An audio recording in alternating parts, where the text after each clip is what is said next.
कल क्लास में रिफ्लेक्शंस के बारे में हम लोग बताए कि रिफ्लेक्शंस को पहले हमें कवर करना और सेकंड पार्ट में हम लोग रिफ्लेक्शंस को कवर करेंगे, ठीक है। तो लास्ट पॉइंट हम लोग ये किए थे मिरर, ठीक। तो मिरर जनरली हमने बताया दो टाइप्स का, पहला जो plane mirror, very good, and second one जो है हमारा स्फेरिकल मिरर।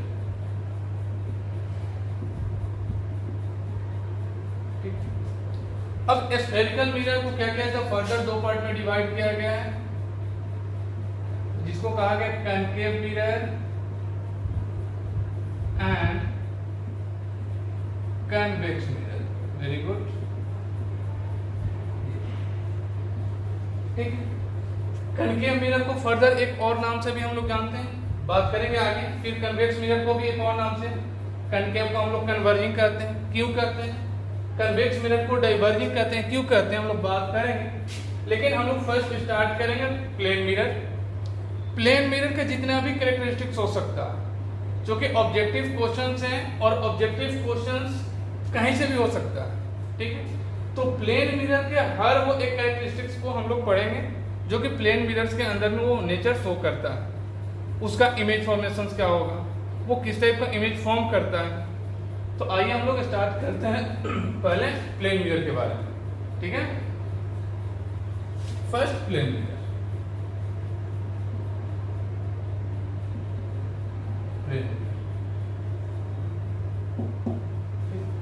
तो प्लेन मिरर है क्या और उसके क्या कैरेक्टरिस्टिक्स हैं, तो देखिए ये हमने यूज कर दिया suppose that plane mirror, plane और सिल्वर ग्लास को ये कर दिया हमने मिरर का फॉर्मेशन, ठीक। अब इस मिरर का जो टोटल हाइट होता है, उस हाइट को टोटल जो भी मिरर का है अपर्चर, ठीक है, उस कोई भी मिरर जो होगा, अब इस अपर्चर का हमारा जो मिडिल पॉइंट होगा, इसको हम लोग कहेंगे पोल, जिसको डिनोट करेंगे पी से, ठीक है।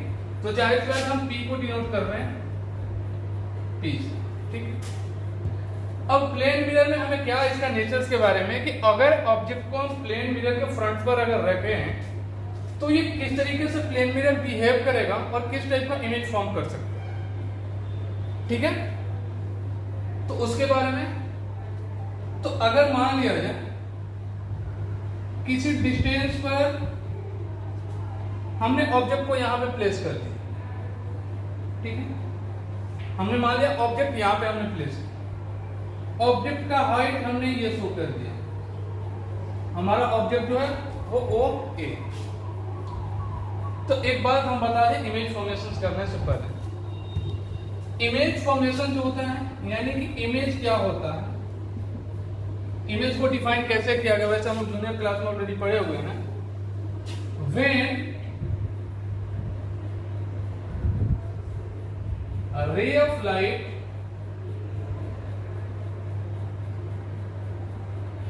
intersect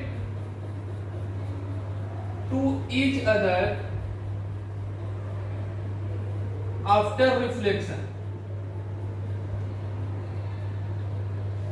इमेज का फॉर्मेशन कैसा होता है, when ray of light intersect to each other after reflection, then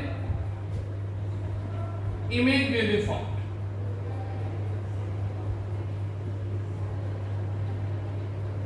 ठीक है, इमेज का फॉर्मेशन कैसे होता है कि अगर कभी भी अगर रे ऑफ लाइट रिफ्लेक्ट हो यानी कहीं भी अगर मिरर को या किसी भी सरफेस को हिट करने की वजह से रिटर्न आएगा, तो जहां पर हमारा रिफ्लेक्शन वाला जो रे यानी कि रिफ्लेक्टेड रे होगा इंटरसेक्ट करेगा, मतलब ये क्लियर है, इंटरसेक्शंस के लिए हमें मिनिमम 2 रे ऑफ लाइट होने चाहिए, तब ने जाकर के वो एक दूसरे को इंटरसेक्ट करेगा।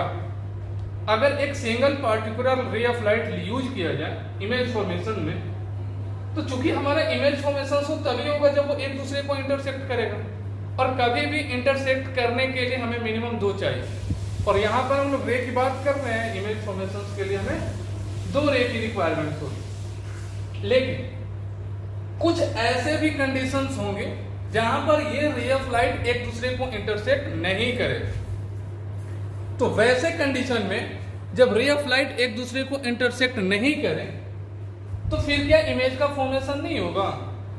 जी बिल्कुल, इमेज का फॉर्मेशन नहीं होता। लेकिन वैसे केस में और उस तरीके से इमेज को दो पार्ट में डिवाइड किया गया।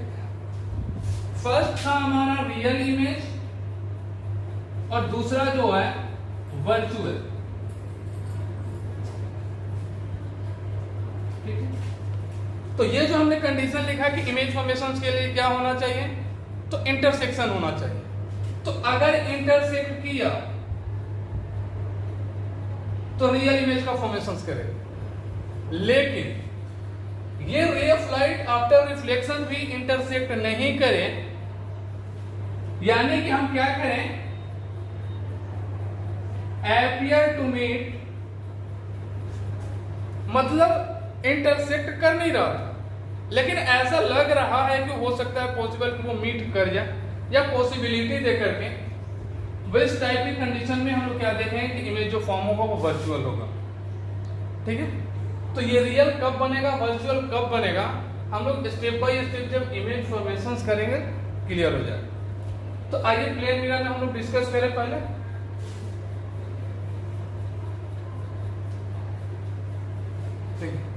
तो हमने क्या कहा कि इमेज फॉर्म करने के लिए क्या होना चाहिए, इंटरसेक्ट होना चाहिए। तो मिनिमम हमें दो रे की रिक्वायरमेंट्स होगी। पहला रे ऑफ लाइट हम ये लेकर के चलते हैं, ये। अब ध्यान से देखिएगा, क्योंकि ये हमारा प्लेन मिरर, अब इस प्लेन मिरर के ऊपर में अगर कोई रे ऑफ लाइट यानी कुछ इस तरीके से आए, मतलब वो सरफेस के साथ कितना एंगल फॉर्म कर रहा है, 90 डिग्री। ठीक है, हाँ।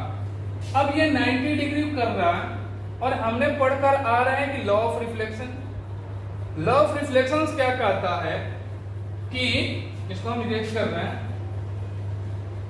लॉ ऑफ रिफ्लेक्शन क्या था कि अगर ये हमारा मिरर है तो ये एंगल ऑफ इंसिडेंस जहां पर मिरर को हिट कर रहा है, सॉरी इंसिडेंट ने मिरर को जहां हिट कर रहा है वहां पे ड्रॉ करना है नॉर्मल। अब देखिए, तो लॉ ऑफ रिफ्लेक्शन को फॉलो करने के लिए अगर ये इंसिडेंट रे है तो मिरर को इस पॉइंट पे हिट किया है, मतलब यहां पे हमें नॉर्मल ड्रॉ करना पड़ेगा। ठीक है, लेकिन जब नॉर्मल हमने ड्रॉ किया तो क्या देखे, हम ऑब्जर्व किए नॉर्मल भी ठीक उसी रे ऑफ इंसिडेंट पर चला है।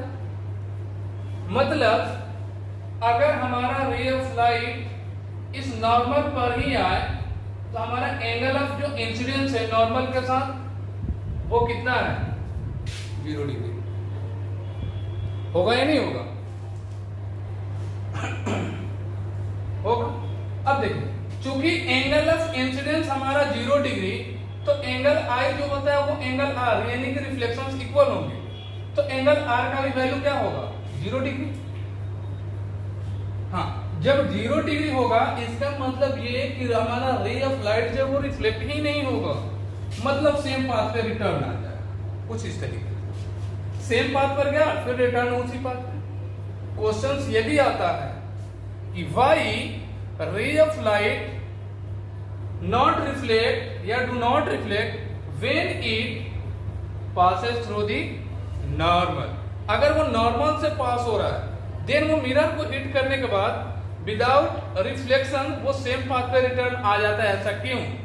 तो हम आंसर क्या देंगे, because in this situations conditions the angle of incidence is equal to 0, that's why angle of reflection also be 0 and then जो हमारा रिफ्लेक्टेड होगा क्या करेगा, सेम पाथ पे रिटर्न चला आता है। अब देखिए, अब एक रे तो हमने कंप्लीट कर लिया, दूसरा रे ऑफ लाइट चाहिए।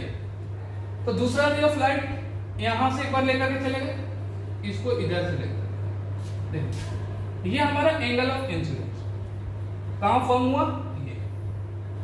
अगर मान लीजिए ये हमारा एंगल ऑफ इंसिडेंस है, जितना भी एंगल होगा ठीक इसी एंगल पे क्या कर जाएगा ये, क्योंकि ये तो हमारे लिए नॉर्मल का काम करेगा, तो ये ठीक एंगल उतना ही पे क्या कर जाएगा ये। मतलब एंगल आई और एंगल आर का वैल्यू इक्वल रहेगा। अब हम क्या देख रहे हैं, इमेज को इंटरसेक्ट कर ही नहीं रहा, जो हमारा रे है वो इंटरसेक्ट नहीं कर रहा है। मतलब ये कि इमेज का फॉर्मेशन होने वाला नहीं है, ठीक है।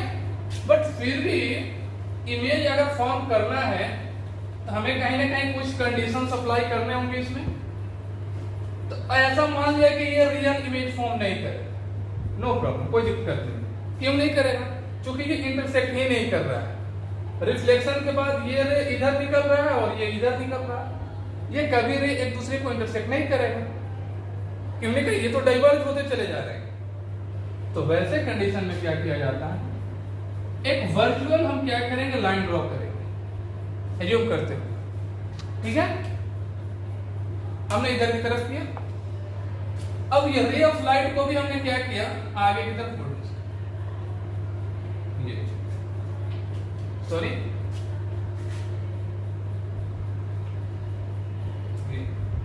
थोड़ा स्ट्रेट कीजिए,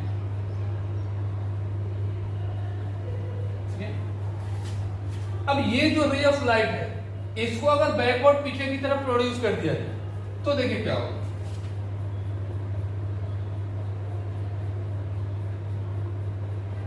यहां मतलब वो जाकर के इस पॉइंट पर इंटरसेक्ट कर दिया, और जहां पर इंटरसेक्ट किया,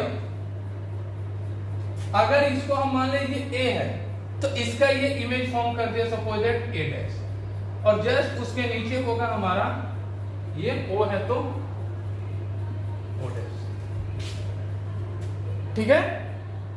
ये किस तरीके से फॉर्म हुआ समझ में आया? क्योंकि इसका यूज करेंगे। हाँ, अब देखिए, अब इसको जब हम ऑब्जर्व किए तो क्या रिजल्ट निकला, पीओ ऑब्जेक्ट डिस्टेंस हमारा क्या था,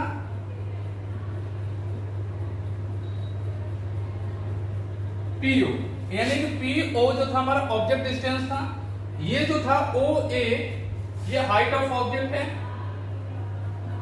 हाइट ऑफ ऑब्जेक्ट ओ ए।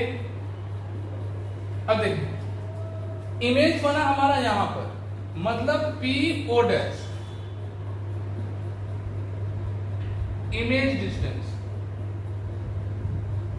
क्या है हमारा, P A dash, height of image जो है O dash A dash, height of image क्या है, ओ डैश ए डैश, ठीक है। जब ऑब्जर्वेशन किया गया तो ऐसा क्या मिला हमको, ये जो P और O का जो लेंथ था, ठीक वही लेंथ P और O डैश का था। मतलब ऑब्जर्वेशन जब किया गया तो रिजल्ट क्या निकला, PO is equal to P, sorry ये O डैश,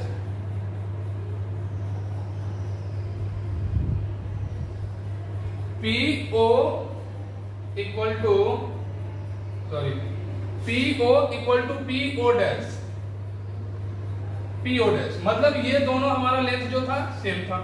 नंबर नेक्स्ट, ये जो हमारा हाइट है यानी OA जो इक्वल होगा इस हाइट पे, यानी कि O डैश A डैश, ये ऑब्जर्वेशन यानी कि जो हाइट इसका था ऑब्जेक्ट का, ठीक वही हाइट हमारा इमेज का। जितना डिस्टेंस हम मिरर के फ्रंट पर ऑब्जेक्ट को रखे हुए थे, ठीक उतना ही मिरर के बिहाइंड में इमेज का भी फॉर्मेशन हुआ। मतलब ये इसका कैरेक्टर यानी कि नेचर जो था, हम यहां से लिख सकते हैं क्या, पहला कि डिस्टेंस ऑफ ऑब्जेक्ट जो होगा और जो इमेज होगा दोनों क्या होगा, सेम होगा। यानी कि लिखेंगे image form at same distance as object. Object जितने डिस्टेंस पे होगा ठीक उतना ही डिस्टेंस पे हमारा इमेज बनेगा। नंबर 2, ये point, height of image is equal to height of object. Height of object equal to height of image, यानी जो ऑब्जेक्ट का हाइट होगा ठीक वही हाइट हमारा इमेज का भी होगा। और एक बात, अब इमेज जो बना है, क्योंकि इमेज दो टाइप के, वर्चुअल और रियल। रियल तो ये तब ना होता है जब सच में इंटरसेक्ट किए होते, ये तो सच में इंटरसेक्ट किए नहीं। अब इनको हम एक वर्चुअली आगे की तरफ बैकवर्ड प्रोड्यूस करके पीछे की तरफ हम इमेज बना, मतलब इसका जो इमेज फॉर्म होगा वो क्या होगा, वर्चुअल। और जब भी वर्चुअल इमेज होगा, याद रखिए इमेज हमेशा इरेक्ट होगा, मतलब सीधा। आई बात समझ में? तो यहां से हाँ, तो ये होता है प्लेन मिरर का हमारा नेचर, कि ऑब्जेक्ट का जो साइज होगा ठीक वही साइज हमारा इमेज का होगा। ऑब्जेक्ट को मिरर के जितने डिस्टेंस हम फ्रंट पर रखेंगे ठीक उतने ही डिस्टेंस पर, यानी कि बिहाइंड मिरर हमारा इमेज का पोजीशन होगा। नंबर 2, ऑब्जेक्ट का जो हाइट आपने यूज किया है इमेज फॉर्मेशन के लिए, आफ्टर जब इमेज फॉर्म होगा देन दोनों का हाइट जो होगा कॉमन सेम होगा। नंबर 3, प्लेन मिरर में जो इमेज फॉर्म होता है वो ऑलवेज क्या होता है, वर्चुअल। और जब कभी भी इमेज वर्चुअल होगा तो याद रखिएगा वो हमेशा क्या होगा, इरेक्ट, मतलब सीधा होगा। ये है हमारा प्लेन मिरर का। तो यहाँ से ये कुछ न्यूमेरिकल्स ये ऑब्जेक्टिव हो सकते हैं, तो इसको ये कीजिए, हम रेज करके ऑब्जेक्टिव कुछ क्वेश्चंस करेंगे। अभी तक जितना हम ये प्लेन मिरर स्क्रीनशॉट लेना है ले लीजिए, हम रेज कर रहे हैं। चलिए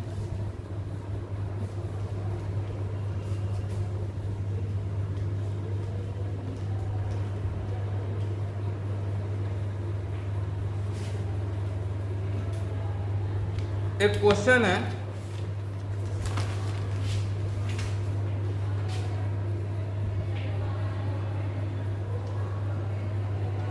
an object is placed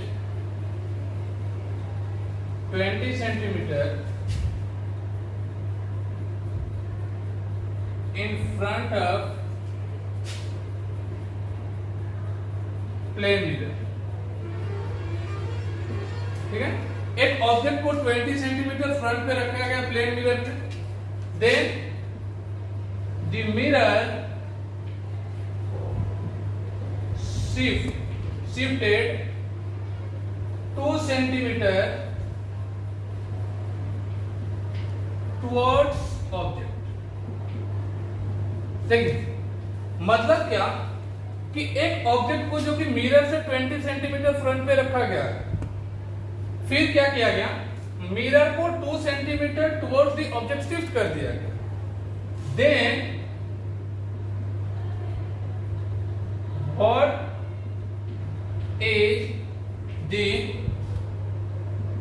distance between original object original image and original image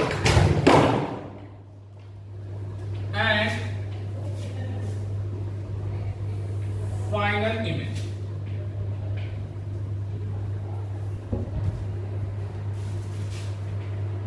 Image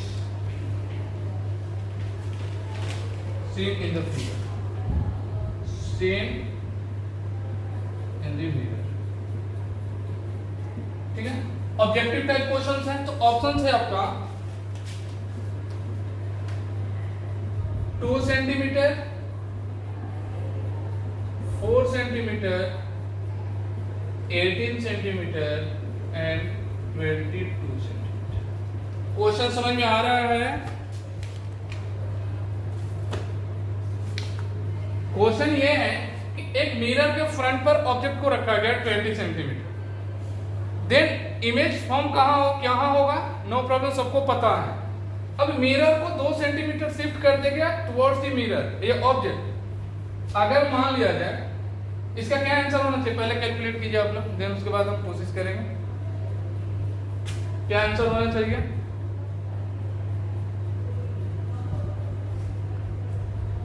4 centimetre. और कोई? देखिए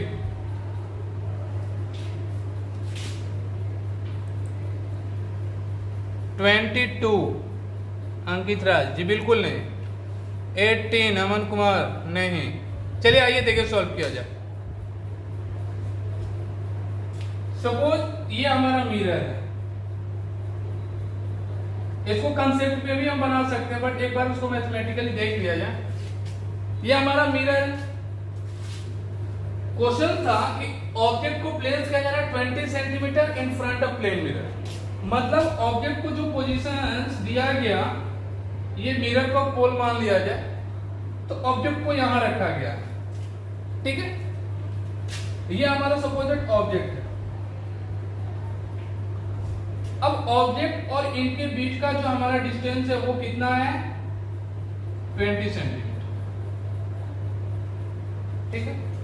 तो प्लेन मिरर में क्या इसका कैरेक्टरिस्टिक्स है कि इमेज भी 20 सेंटीमीटर बनेगा बिहाइंड द मिरर, मतलब यहां पे इमेज फॉर्म हो रहा है, ठीक है। इमेज डिस्टेंस को हम v मान लीजिए। अब देखिए P और V का भी डिस्टेंस कितना होगा? 20 सेंटीमीटर। क्योंकि प्लेन मिरर में वही होता है, जितना फ्रंट में मिरर रहेगा इमेज डिस्टेंस उतना ही होगा। अब नेक्स्ट क्वेश्चन में क्या कह रहा है? मिरर को शिफ्ट कर रहा है टुवर्ड्स द ऑब्जेक्ट 2 सेंटीमीटर।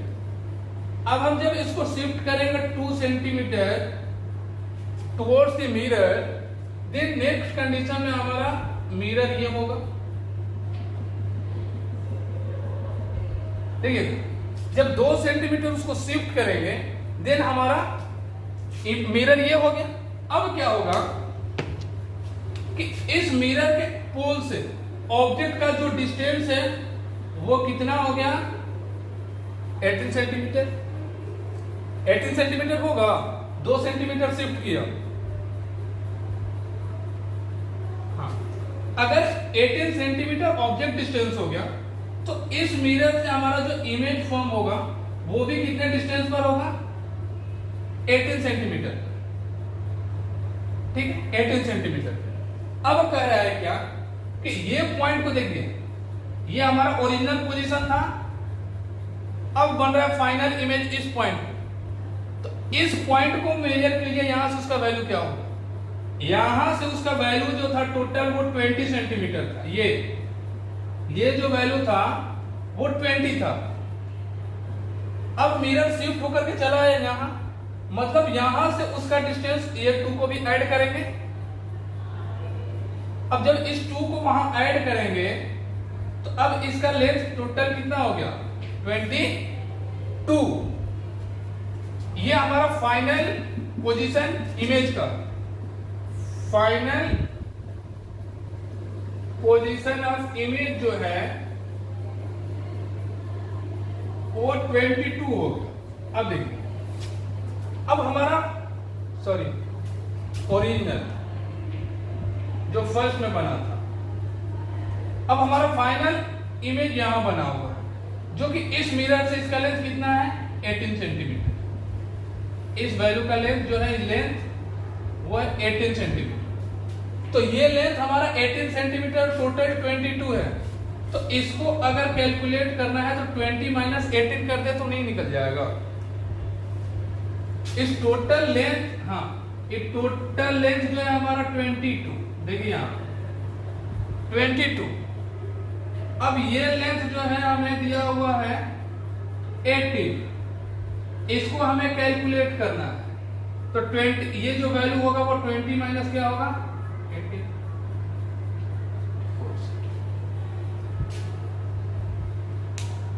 ठीक है, आंसर होगा 4 सेंटीमीटर। रेज करते हैं।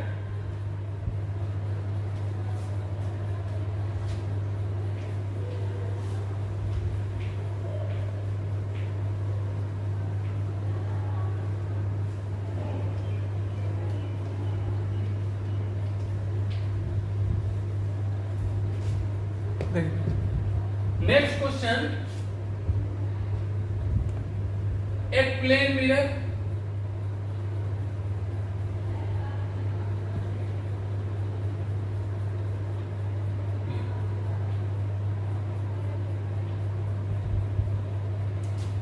यहां पर जो एंगल ऑफ इंसिडेंस जो था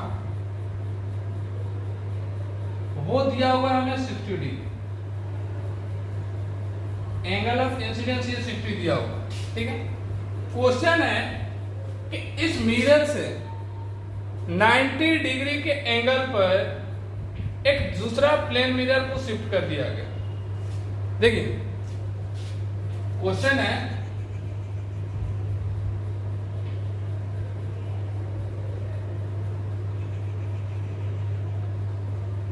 another plane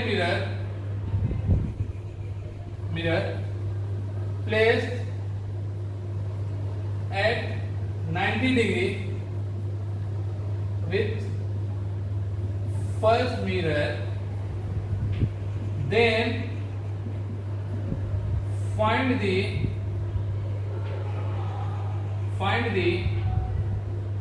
value of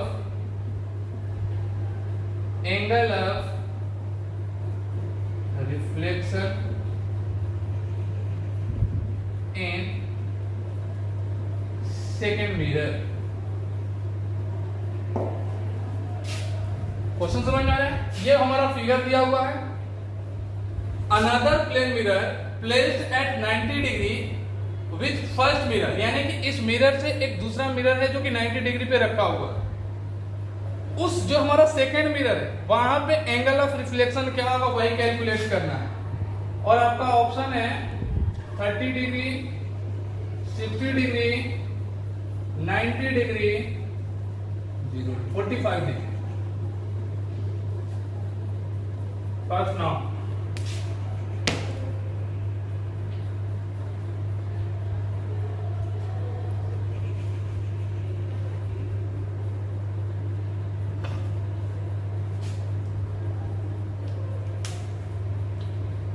30 degree देखना, और कोई 60 डिग्री। चलिए देखा जाए, एक दूसरा प्लेन मिरर मतलब हाँ देखिए, इस मिरर के अगर 90 डिग्री पर दूसरा प्लेन मिरर रखना है तो कुछ आई थिंक इस तरीके से हमने मिरर को प्लेस कर दिया। नेक्स्ट, अब यहां से रिफ्लेक्शन होगा वो भी 60 डिग्री पर, मतलब ये वैल्यू जो होगा वो 60 डिग्री, ठीक है। अब ड्रॉ करेंगे यहां पर नॉर्मल, ध्यान दीजिएगा। अब चूंकि इस मिरर पर ये हमारा क्या था, नॉर्मल है, ये नॉर्मल है, और नॉर्मल सबको पता है कि किसी भी एंगल मिरर पे या सरफेस पे 90 डिग्री का एंगल फॉर्म किया, और ये भी हमारा क्या है 90 डिग्री का एंगल। तो जब दो लाइन कुछ इस तरीके से 90 डिग्री पे हो तो क्या ये दोनों लाइन एक दूसरे के पैरेलल नहीं है? अगर लाइन पैरेलल है तो ये जो, अगर मान लीजिए सपोज हम कोई ट्रांसवर्सल ड्रॉ कर दिए तो क्या अल्टरनेट एंगल से ये दोनों हम एंगल इक्वल कर सकते हैं?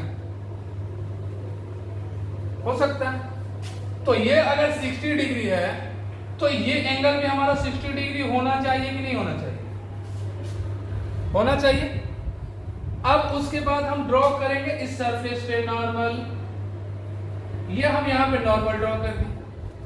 अब एंगल ऑफ, पहले हम चेक कर ले कि हमारा इंसिडेंस यहां हुआ क्या। ये हमारे एंगल ऑफ इंसिडेंस नहीं हुआ, एंगल ऑफ इंसिडेंस हमारा होगा ये, मतलब 90 माइनस 60 विल बी 30, ठीक है। हाँ, तो अगर 30 हुआ एंगल ऑफ इंसिडेंस तो रिफ्लेक्शन भी कितना होगा? 30। Answer will be option number first. इस तरीके से ऑब्जेक्टिव क्वेश्चन हो सकता है प्लेन मिरर से रिलेटेड।